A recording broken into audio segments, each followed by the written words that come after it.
ahora con la segunda parte de estos dos capítulos, el 13 y el 14 de Levítico. Claramente tenemos una división en cada uno de ellos, la cual nos ayuda para centrarnos en este estudio de esta segunda parte. Ustedes notarán en el capítulo 13, versículo 47, que cambia de las personas que han sido afectadas por alguna infección, sea lepra o cualquier otra cosa que en realidad habría sido infecciosa. Eso cambia ahora a objetos, casas, mobiliario, prendas de vestir. Versículo 47, cuando en un vestido hubiere plaga de lepra. Y eso en sí, al usar la palabra traducida aquí lepra, nos da a entender que no es necesariamente la lepra que hoy conocemos como tal, pues esto tiene que ver con un objeto y no una persona, lo cual nos indica que la referencia en este caso es evidentemente a hongos o moho, cosas que afectan los objetos y que en aquel tiempo también podría suceder. Y hay que tener en cuenta que en ese tiempo no había acceso a los productos de limpieza químicos y desinfectantes que hoy tenemos. Por lo tanto, continuar usando una prenda infectada, viviendo en una casa con organismos capaces de producir enfermedades, era un peligro para la salud de la persona, que a la vez amenazaba con enfermedad visible que les separaría de la congregación y que les separaría del recinto donde Yahweh se había manifestado. Eso en el capítulo 13, versículo 47. En el capítulo 14, la segunda parte, en el versículo 33, tal como la primera parte del 13 habla de las infecciones en las personas, y la segunda parte de ese, y la primera parte del 14 habla de el ritual para la purificación de esa persona. En el capítulo 14, versículo 33, ahora dice, habló también Jehová a Moisés y a Aarón diciendo, cuando hayáis entrado en la tierra de Canaán, la cual yo os doy en posesión, si pusiere yo plaga de lepra en alguna casa de la tierra de vuestra posesión. Noten cómo el Señor está hablando de cuando ellos ya estén habitando en la tierra de Canaán. En estos momentos ellos prácticamente son nómadas, van de un lugar a otro en camino a la tierra, pero como sabemos va a tomar mucho tiempo, mayormente por desobediencia, entrar a la tierra. Pero una vez establecidos ahí, entonces se habla de ellos habitar en casa. En estos momentos están habitando en tiendas de campaña. Pero una vez que estén en la tierra de Canaán, habrían casas, y el Señor habla de lo que sucedería si una de estas casas tuviese esa manifestación de plaga de lepra. Una vez más, no estamos hablando de la misma lepra que hoy denominamos como tal, y tampoco la misma situación que habría sido en la persona misma, una infección cutánea.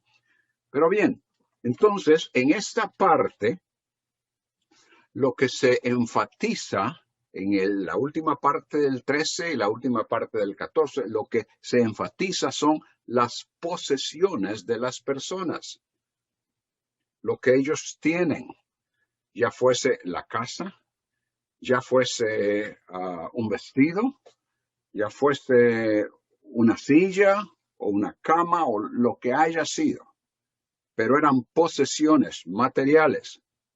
Entonces, de ahí vamos a derivar una aplicación para nuestras vidas hoy. Estamos hablando de mantener la pureza en todo. En nuestra vida comunal, lo que vimos hace unos minutos. Y ahora vamos a centrarnos en la actitud hacia nuestras posesiones. El resumen lo hemos puesto en sus bosquejos. La presencia de hongos y moho en las posesiones personales, fuese en artículos de casa, vestimentas o en la vivienda en sí, además de amenazar la salud del dueño y de su familia, era una evidencia de, y ese es el punto clave, una evidencia de impureza que debería examinarse, aislarse y, si fuese necesario, destruirse. Su presencia y uso era incompatible con el Dios Santo, a quien ellos adoraban y que moraba entre ellos. Y además ponía al dueño del objeto en peligro de que él también fuese contaminado. Notar la repetición de la palabra que a través de este libro denota impureza y que Reina Valera traduce inmundo, 1351, por ejemplo. Dice, y tomará el cedro, el hisopo, la grana y la avecilla viva, y los mojará en la sangre de la avecilla. Permítame. Estamos en 13.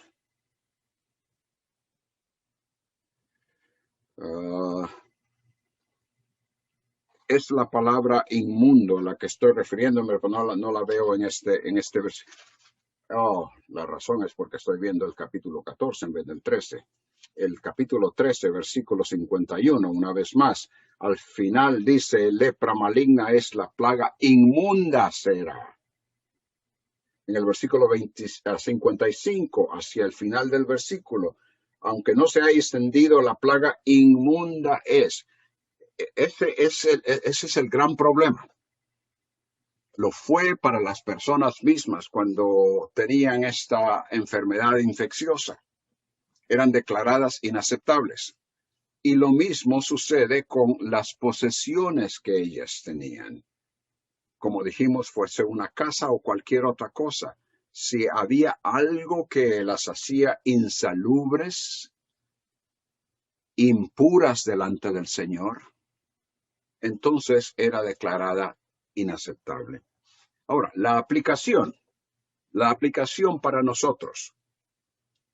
A la menor indicación de que algo que poseemos, que deseamos o en lo que nos involucramos muestra contrariedad a Dios y a lo que Él expresa en su palabra y por lo tanto nos aleja de Él, debemos hacer una seria y minuciosa evaluación y prevención del peligro y en sumisa adoración a Él deshacernos y apartarnos de tal cosa. En primer lugar, como el primer punto que vamos a examinar aquí y vamos a ver varios versículos, lo que no pasa la prueba de pureza, según la norma divina, ese es el estándar, entonces eso debe hacerse a un lado. Tan pronto como algo anormal se notase entre ellos, era necesario mostrarlo al sacerdote. Ya vimos eso anteriormente con referencia a la persona que tenía esta infección. Él iba al sacerdote para que lo examinara. Bueno, lo mismo se habría de hacer con las prendas que tenían. Noten el 1349. Regresemos al 47. Cuando en un vestido hubiere plaga de lepra, ya sea vestido de lana o de lino, o en urdimbre, o en trama de lino, o de lana, en cuero, o en cualquier obra de cuero, y la plaga fuese verdosa, y comienza a describirla, noten al final del 49, se ha de mostrar al sacerdote. Ahora el sacerdote ya no estaba actuando necesariamente como médico para hacer el diagnóstico, pero no sé, un químico tal vez, para determinar cuál era el problema con esta prenda. Lo mismo se menciona en los versículos 35 al 37 del capítulo 14, en ese caso con relación a la casa. Dice el 36, el sacerdote mandará desocupar la casa antes que entre a mirar la plaga, para que no sea contaminado todo lo que estuviera en la casa, y después el sacerdote entrará a examinarla. Él lo examinaría y lo pondría a prueba. Y eso lo tenemos en varios versículos, capítulo 13, versículos 50 a 51. Se somete a prueba y se haría todo lo posible por preservar el objeto, examinarlo, lavarlo, repararlo y reexaminarlo. Noten, por ejemplo, el capítulo 13, versículos 53 y 54. Y si el sacerdote mirare y no pareciere que la plaga se haya extendido, ya lo examinó la primera vez y lo dejaron ahí un tiempo para luego regresar y examinarlo de nuevo. Si el sacerdote mirare y no pareciera que la plaga se haya extendido en el vestido o en la urdimbre o en la trama o en cualquier obra de cuero, entonces el sacerdote mandará que laven donde está la plaga y lo encerrará otra vez por 7 días. Una vez más había que asegurarse hasta donde fuese posible que aquello no iba a continuar extendiéndose. Hermanos, pensemos en términos de el contexto en el cual estas personas estaban viviendo. La situación no era como lo es hoy. Si usted tiene una vestimenta que se le rompe o se le ensucia y ya no se puede sacar la mancha que tiene o lo que sea, usted la tira o bien va y se compra otra. Este no era el caso con ellos. Ellos tal vez tendrían 1 o 2 vestimentas, cuando máxime. Algunas personas quizás tendrían habilidad para mayores posesiones, pero la mayoría de las personas estaban muy limitadas en estos casos. Una silla, una cama o lo que podríamos identificar hoy día nosotros como un sofá donde sentarse, era algo que no todas las personas podrían deshacerse de ello así nomás. Sin embargo, y precisamente por eso era que era necesario examinarlo una y otra vez y asegurarse de que iba a estar todo bien. Pero habían ocasiones cuando no era posible preservar aquello porque la plaga continuaba extendiéndose. Y eso fue cierto en casos de aún una casa. Se hacía todo lo posible para salvar la casa, pero si la plaga continuaba extendiéndose, entonces habría que destruir la casa. Ahora bien, ¿cuál es la aplicación para nuestra vida hoy? El problema que Israel confrontaba era que un artículo o una prenda podrían transmitir la impureza de su lepra o infección, moho, hongo, lo que sea, a las personas que usaban el artículo o que vivían en una casa.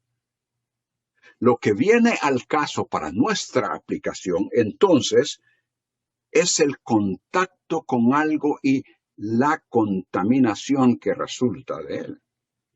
Pero obviamente, en términos de aplicación, ese contacto y contaminación no se quedan a nivel puramente físico y visual, porque los detalles que se mencionan en el pasaje como parte de la ley mosaica, diseñados para regir la vida, conducta y adoración de Israel ante Yahweh en ese tiempo, ya no están vigentes para la iglesia hoy.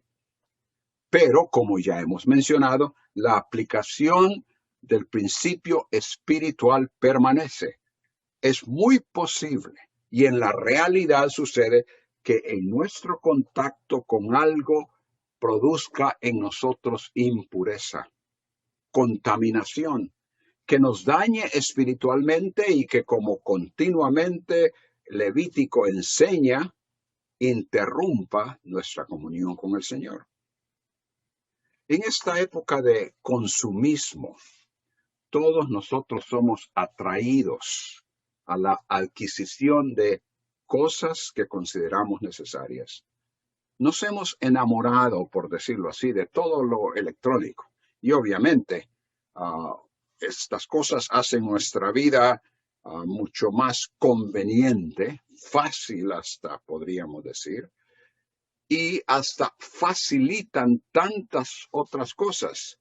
Y gracias a Dios que, por ejemplo, en estos momentos podemos estar juntos a través de la distancia y que puedo estar compartiendo con ustedes este estudio de Levítico sin necesariamente estar en forma presencial con ustedes. Pero es la tecnología, lo electrónico, lo que nos ha permitido hacer tal cosa. Sin embargo, hay tantas otros usos para esas cosas que adquirimos y que vienen a ser prácticamente estándar en cada casa, en cada hogar. ¿Quién no tiene una computadora hoy? Bueno, en gran parte, un buen porcentaje de la población en diversos lugares y seguramente allí en Honduras. Y ustedes están haciendo uso de esta computadora o de su teléfono inteligente o de su tableta para el estudio de la palabra del Señor. Gracias a Dios por ello. Pero ¿este es el único uso al cual se le puede dar a tal cosa? No. Hay tantas cosas disponibles que de una forma u otra vienen a ser atracción para todas personas de toda edad y de todo nivel económico o social. Y esto incluye a los evangélicos, a los creyentes, aquellos que hemos puesto nuestra fe en el Dios creador, Padre del Señor Jesucristo, y que por medio de su Hijo hemos llegado a tener el perdón que Él nos concede.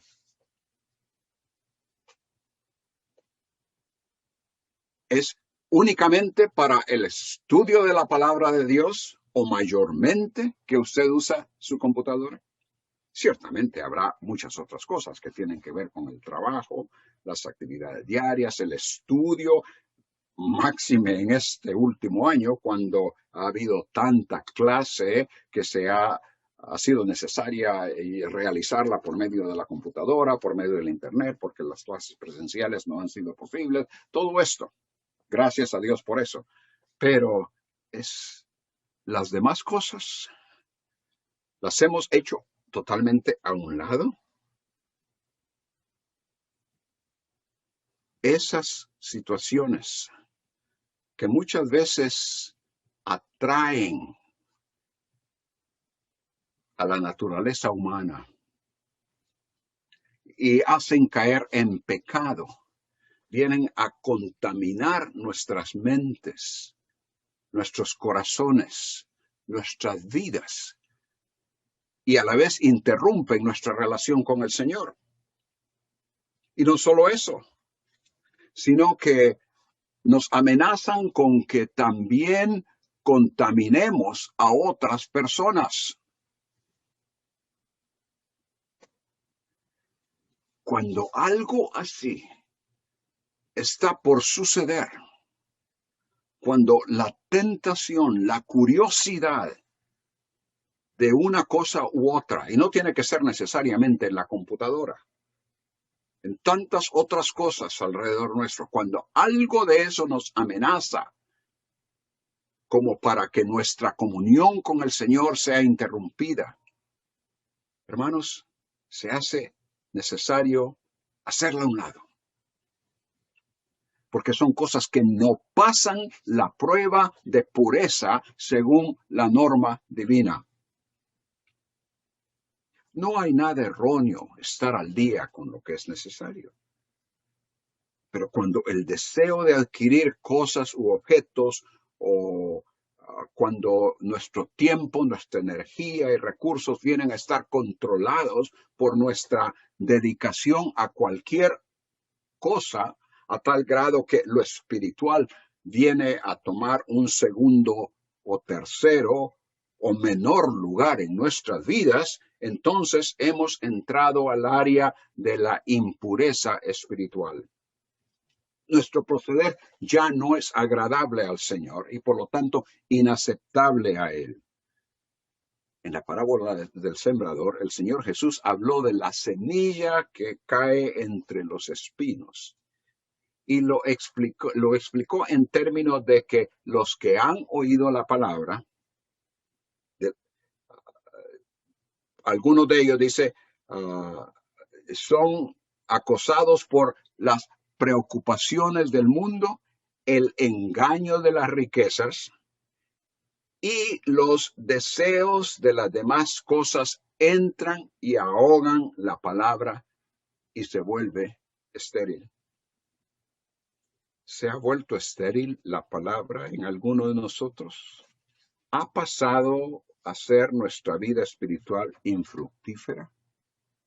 Como el hongo en el artículo o prenda en una casa ponía a las personas en Israel en peligro de contaminación e inaceptabilidad ante Yahweh, nuestro contacto y aferramiento a lo que está a nuestro alrededor puede contaminar nuestra mente, actitud, espíritu, con la impureza del deseo o desmesurada dedicación a ellas. El Señor Jesús también advirtió, estad atentos y guardaos de toda forma de avaricia, porque aun cuando alguien tenga abundancia, su vida no consiste en sus bienes.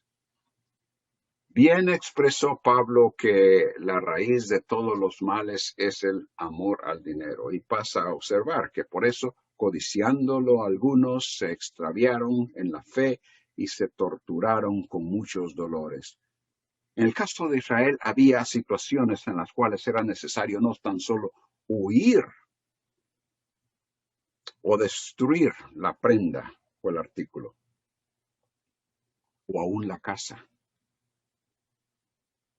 ¿A qué o cuál es el contacto que nosotros nos apegamos y que puede destruir nuestra vida espiritual? Hablando en forma de hipérbole, para comunicar la seriedad de la importancia de deshacerse de lo que hace a las personas tropezar, el Señor dijo, si tu mano o tu pie te es ocasión de pecar, ¿qué? Córtatelo y échalo de ti. Es mejor entrar en la vida manco o cojo que teniendo 2 manos y 2 pies ser echado en el fuego eterno. Y así continúa con el ojo, que sería mejor sacarlo si ese va a ser el motivo para nuestra caída. Hagamos un examen de lo que nos contamina y que es un tropiezo en nuestra relación con el Señor.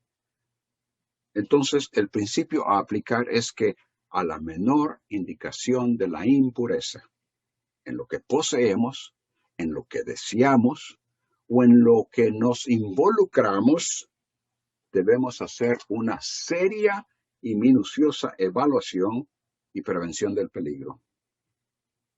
Y lo que no pasa la prueba de pureza, según la norma divina, debe hacerse a un lado, pues como dice en 1 de Juan 2:16, todo lo que hay en el mundo, la pasión de la carne, la pasión de los ojos y la arrogancia de la vida, no proviene del Padre, sino del mundo. Estas cosas no pasan la prueba de pureza según la norma divina. En segundo lugar, la prueba, y aquí voy a pedirles los que tienen a mano el bosquejo amplificado en el sentido de que hemos puesto ahí unos espacios para que tomen notas. En realidad, sí, en ese bosquejo, creo que es, si ustedes lo tienen ahí en la página, permítanme a ver. Sí, en la página 30, el segundo punto. La prueba nos orienta hacia, y aquí voy a pedir que cambien lo que tiene allí, porque dice la posibilidad de restauración o permanencia. Eso no comunica exactamente lo que quiero que veamos. Pongámoslo de esta forma. La prueba nos orienta hacia la oportunidad de purificación y restauración. Una vez más, la prueba nos orienta hacia la oportunidad de purificación y restauración. Lo que había mostrado señas de la plaga, pero que al lavarse desapareciera, se lavaba de nuevo. Lo vemos en el 13:50, por ejemplo. Y el sacerdote mirará la plaga y encerrará la cosa plagada por 7 días, y si al séptimo día, versículo 21, al séptimo día mirará la plaga, y si se hubiera extendido la plaga en el vestido o en el herrumbre o trama, dice entonces, inmunda es. En los versículos 53 al 54, si el sacerdote mirare y no pareciere que la plaga se ha extendido en el vestido o en la urdimbre o en la trama o en cualquier obra de cuero, entonces el sacerdote mandará que laven donde está la plaga, lo encerrará otra vez por 7 días y así. Algo similar se hacía con la casa en el capítulo 14, examinándola, reparándola, volviéndola a examinar. Si después de hacer la reparación de las paredes, la plaga no apareciera de nuevo, entonces se declaraba limpia y se procedía a una ceremonia de purificación similar a la de la restauración de un leproso o una persona con infección. La naturaleza de la expiación era purificatoria y no necesariamente de perdón, puesto que el pecado no era parte del asunto.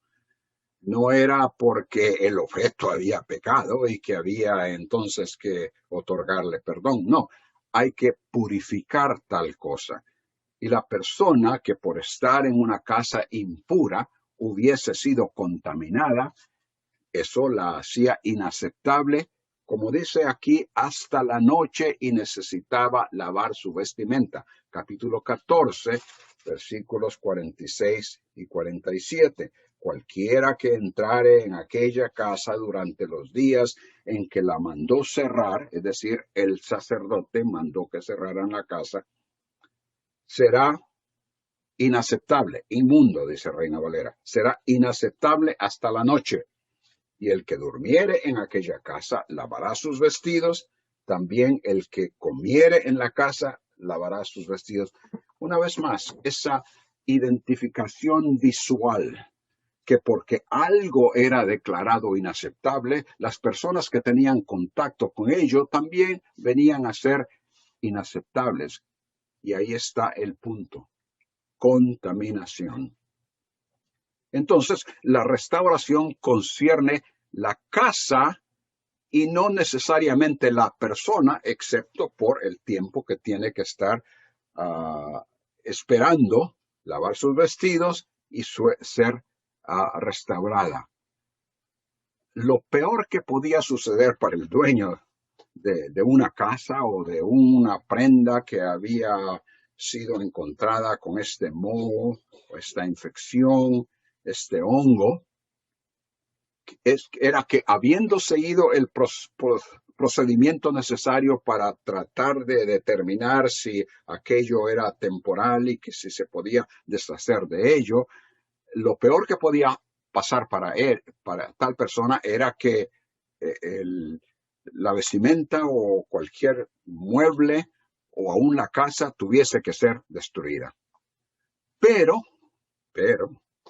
eso era preferible que correr el riesgo de ser contaminado y así interrumpir su comunión con Yahweh. En todo caso, lo indicado era someter aquel objeto a la prueba.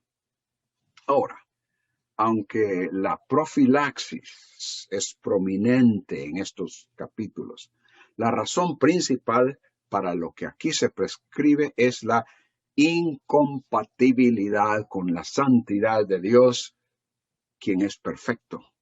Pero esa cosa que ha sido afectada ha venido a ser imperfecta, insalubre y demuestra enfermedad. Las advertencias a deshacerse de estas cosas, asegurarse por todos los medios de que desaparecían de entre ellos, así como los rituales de purificación, deberían dramáticamente hacer conciencia en el pueblo de cuán insidiosas eran estas cosas en separarles de Yahweh, de interrumpir su comunión con Él y de impedirles rendirle el culto que su santidad, misericordia y poder merecían. Todo eso que vemos en cuanto a examinar la prenda o la casa y pasar por todo el ritual, el examen, la prueba, tratar de salvar aquello, pero al fin y al cabo no poder entonces destruirla, todo ese drama debería de dejarles saber que todo se hace porque les hace inaceptables al Señor, al tener contacto y retener aquella cosa que puede afectarles físicamente, pero por sobre todo les separa del Señor. La prueba nos orienta hacia la posibilidad de purificación y restauración. ¿Cuál es la aplicación para nosotros? Nosotros también tenemos amplio número de oportunidades para poner a prueba cosas que vienen a ser parte de nuestra vida y que afectan negativamente nuestra vida espiritual. Al someterlas a prueba, nos enteramos del daño que causan y al hacerlas a un lado, tenemos la oportunidad de restauración. Restauración de nuestra comunión con el Señor, de nuestra vida de adoración, de nuestra vida de comunión con los creyentes. Pero esa prueba, hermanos, debe de ser a la luz de la revelación que Dios nos ha dado. Tenemos que examinar todo a la luz de la palabra del Señor. Según las instrucciones que el Señor había dado a Moisés, a Aarón y cualquier otro sacerdote que estuviese encargado de esto, según esas instrucciones se hacía la prueba. Y esas instrucciones eran las que se seguían. De la misma forma hoy, nosotros tenemos que examinar prácticamente todo aquello con lo que tenemos contacto y hacerlo a la luz de la palabra del Señor. Y si hay alguna duda, entonces, hermanos, mejor lo hacemos a un lado. Pongamos todo a prueba. Ahora, hay dos aspectos de esto que debemos tener en mente en cuanto a lo que debemos someter a prueba. Dos aspectos principales. El primero es este, lo que tiene que ver con doctrina o enseñanza. Pablo, en el contexto de no despreciar las profecías, las predicaciones, él le dice a los tesalonicenses, no menosprecéis las profecías. Antes, dice, examinadlo todo y retened lo bueno. Las profecías a las que Pablo se refiere y que ellos deberían de examinar bien son las enseñanzas o predicaciones que los tesalonicenses escuchaban de parte de los que les enseñaban. Y sabemos eso por el contexto que vemos en ese pasaje. Dice Pablo, os rogamos, hermanos, que reconozcáis a los que con diligencia trabajan entre vosotros y os dirigen en el Señor y os instruyen, y que los tengáis en muy alta estima con amor por causa de su trabajo. Pero lo que ellos están enseñando debe ser puesto a la prueba en el sentido de examinarlo bien, retener lo que es de acuerdo con la enseñanza del Señor. Y en este caso, máxime lo que Pablo les había enseñado. Nosotros debemos aplicar discernimiento espiritual en el entendimiento, recibimiento y acogida de lo que se nos predica. ¿Por qué es que hay tantos que se identifican como evangélicos hoy día? En cierta forma, podríamos decir que hay lugares, y lo he visto en Latinoamérica, no solo en Honduras, en otros lugares también de Latinoamérica, en cierta forma ha venido a ser popular ser evangélico. Y hay tantas personas que se identifican como evangélicos que las estadísticas nos dicen, que tal porcentaje de evangélicos en determinado lugar.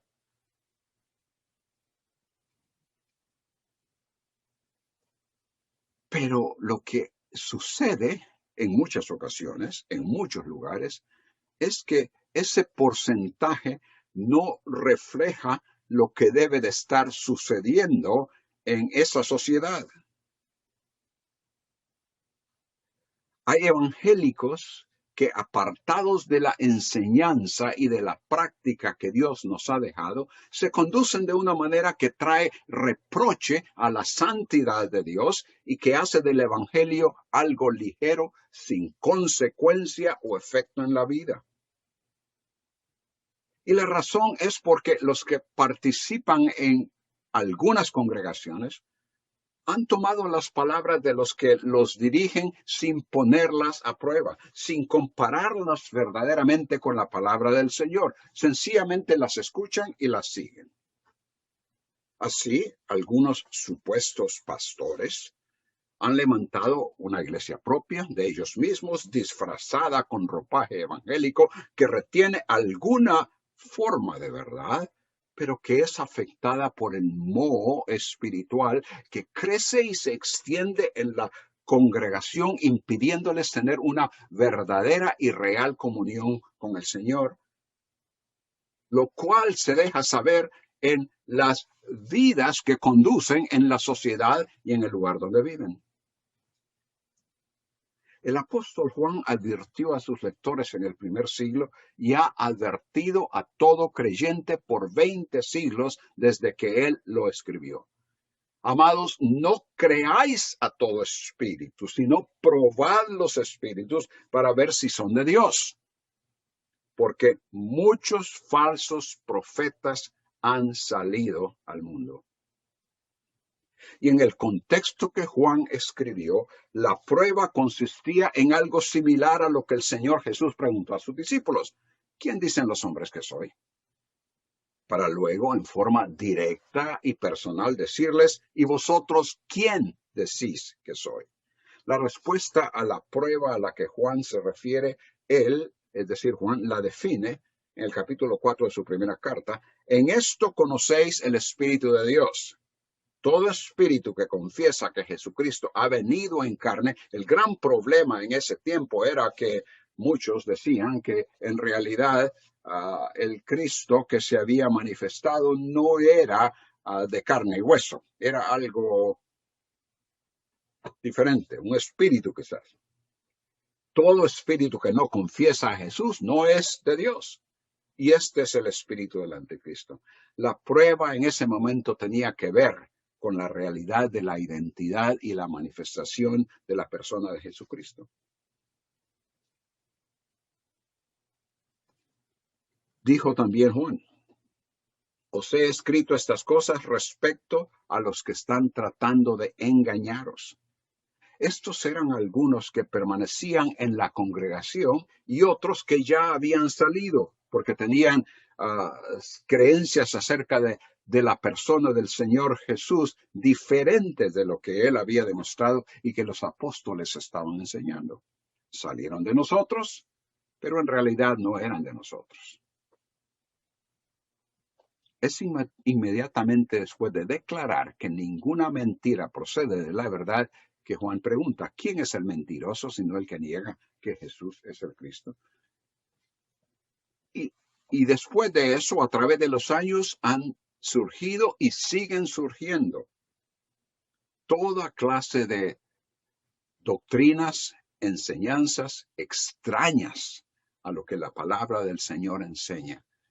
Y hay tantas personas que sencillamente las escuchan, las siguen porque fulano lo dijo, el pastor lo dijo, el apóstol lo dijo, el profeta lo dijo, y lo siguen sin examinar si es de acuerdo con lo que la palabra del Señor nos dice. Como Israel debería de conducir la prueba de acuerdo a las instrucciones, las indicaciones en la ley, así para nosotros es la palabra, la Biblia, la medida o el estándar por el cual hemos de someter a prueba toda predicación y enseñanza. Esa prueba no solo concierne la doctrina o enseñanza. El otro aspecto tiene que ver con la práctica de la vida diaria. Toda nuestra vida debe conducirse con la certeza de que está en concierto con el carácter santo de Dios.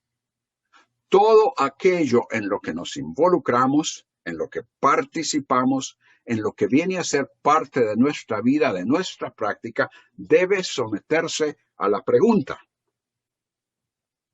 ¿concuerda esto con lo que es aceptable a Dios? ¿Qué dice la palabra del Señor acerca de esto? En mis oportunidades para visitar iglesias en diversos lugares, en diversos países, particularmente de Latinoamérica, me he encontrado en iglesias donde hay ciertas prácticas o ciertas situaciones que se están siguiendo como que si fueran sacadas directamente de la palabra del Señor. Y me estoy refiriendo no solo a las prácticas en el contexto de la congregación, pero en el contexto de algunos hogares también.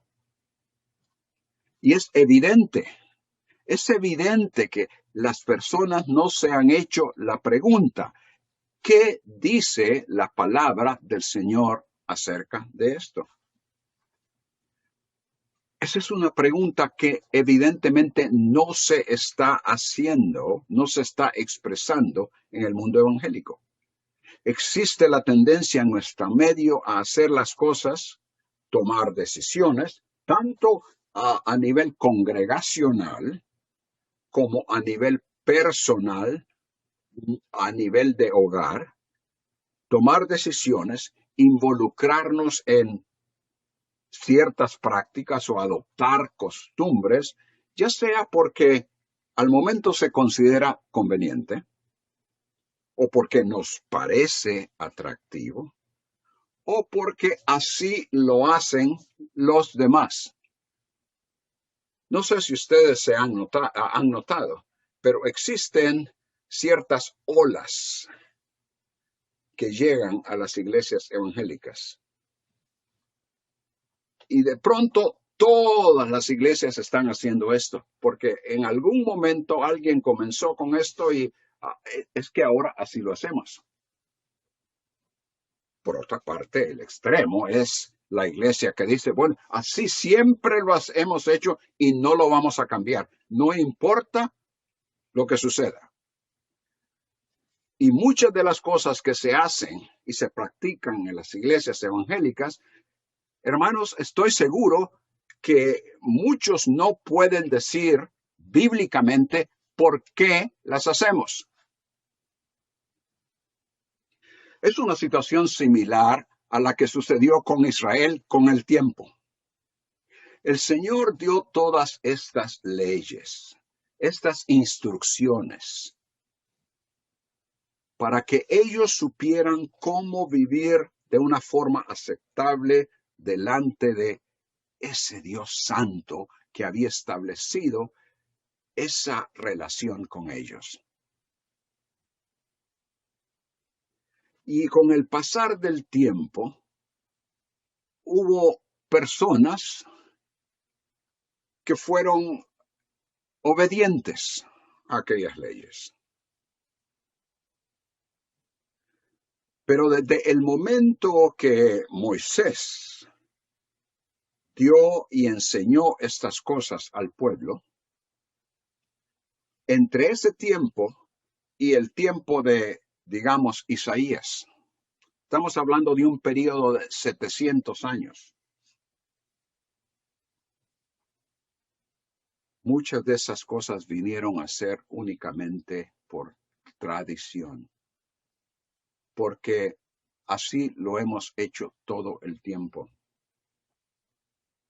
Los sacrificios llegaron a realizarse absolutamente sin ningún sentir, sin ninguna convicción, sin nada que trajera a las personas con contrición al Señor al momento de traer esos sacrificios, sino que porque para tal día se supone que debemos de hacer estos sacrificios, entonces lo hacemos. Y en gran forma, esto sucede aún en el judaísmo moderno. Obviamente no hay sacrificios, pero sí hay muchas fiestas que se observan. Bueno, es la tradición judaica. Pero hermanos, existe una tradición evangélica. Hemos hecho esto y esto y esto porque así siempre lo hemos hecho.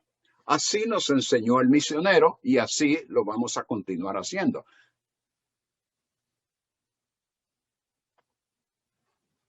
Tenemos que poner a prueba nuestra vida diaria delante del Señor.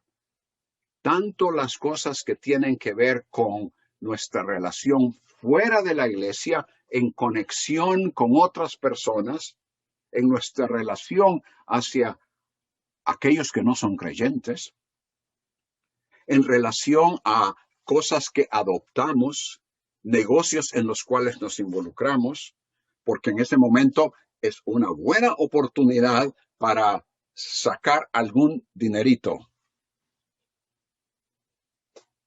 Pero nos hemos preguntado, ¿qué es lo que el Señor dice acerca de lo que voy a hacer?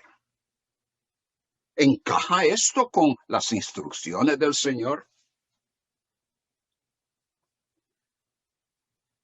Preguntémonos, estemos atentos, pongamos a prueba absolutamente todo lo que sucede en nuestras vidas o pasos en los cuales estamos por tomar. En ese pasaje en el que Pablo hace un llamado a presentar los cuerpos, las vidas en sacrificio vivo, santo, agradable a Dios, también nos exhorta a no ser conformados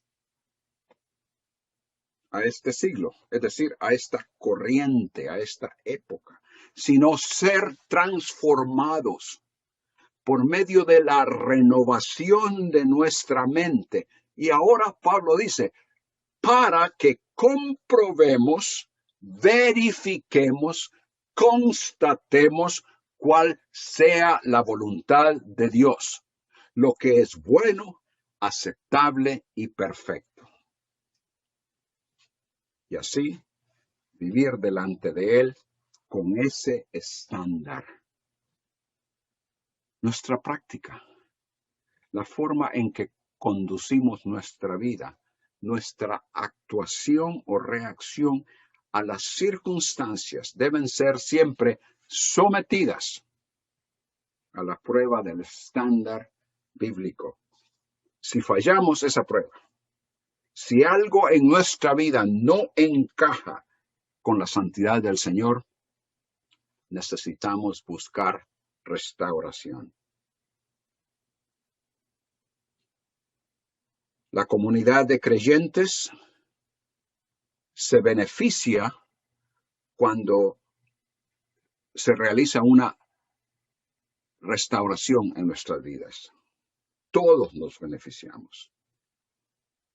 Primera de Juan 1, 6 al 9. Si decimos que tenemos comunión con Él, pero andamos en tinieblas, mentimos y no practicamos la verdad. Mas si andamos en luz como Él está en luz, ¿qué sucede? Tenemos comunión los unos con los otros. Y la sangre de Jesús, su Hijo, nos limpia de todo pecado. Si decimos que no tenemos pecado, nos engañamos a nosotros mismos. Siempre estamos en peligro de caer y de una forma u otra, pensando, actuando, hablando, teniendo una actitud interna, siempre estamos en peligro de caer en ese pecado.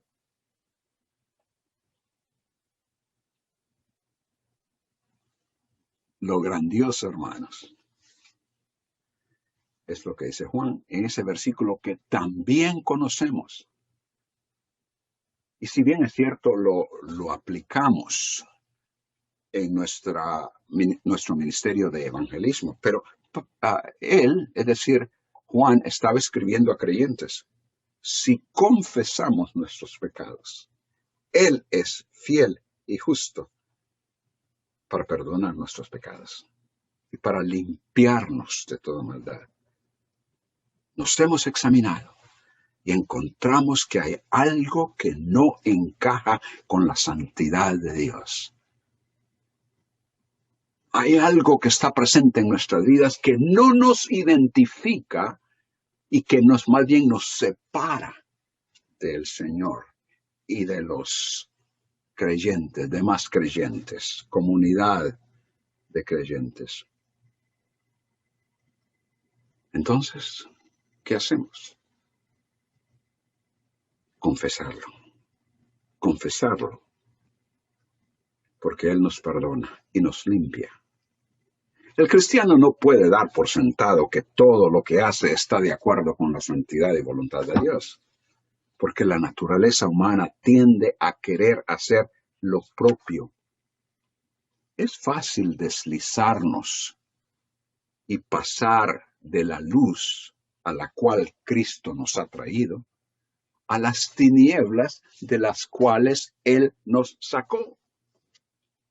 Para evitarlo debemos examinarlo todo antes de proceder con algo.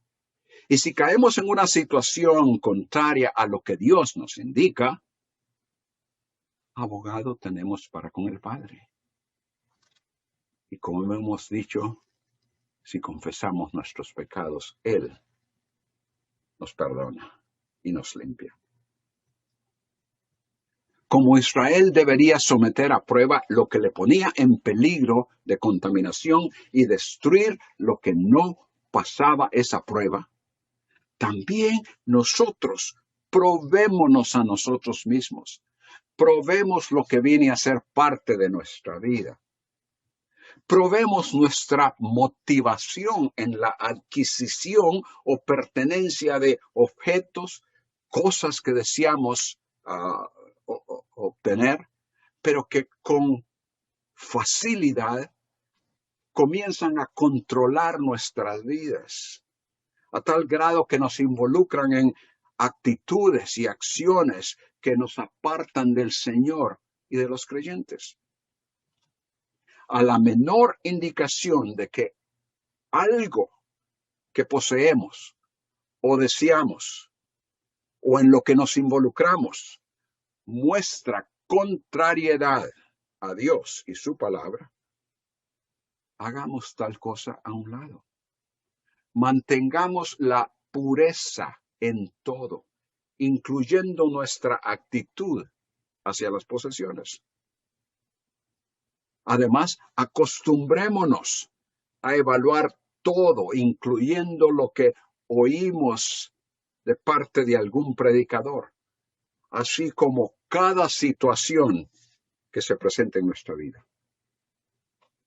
Como los de Berea, escudriñemos cada día las Escrituras para ver si lo que oímos, lo que hacemos, lo que pensamos, las decisiones que tomamos, deben de ser así. Hermanos, el libro de Levítico no es o no era únicamente para aquel tiempo. Allí hay principios que al correlacionarlos con el Nuevo Testamento vienen a ayudar a que sepamos cómo vivir delante de ese Dios Santo que nos ha rescatado y que nos llama a que seamos santos, porque Él es santo. Oremos. Gracias una vez más, Padre nuestro.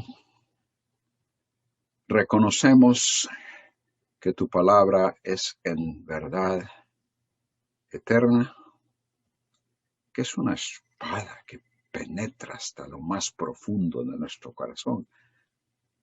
Si tan solo dejamos que tu Espíritu haga la obra.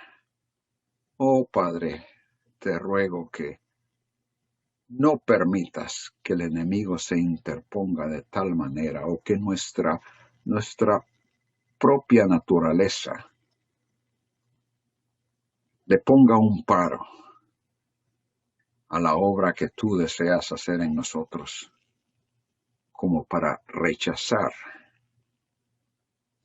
esa obra.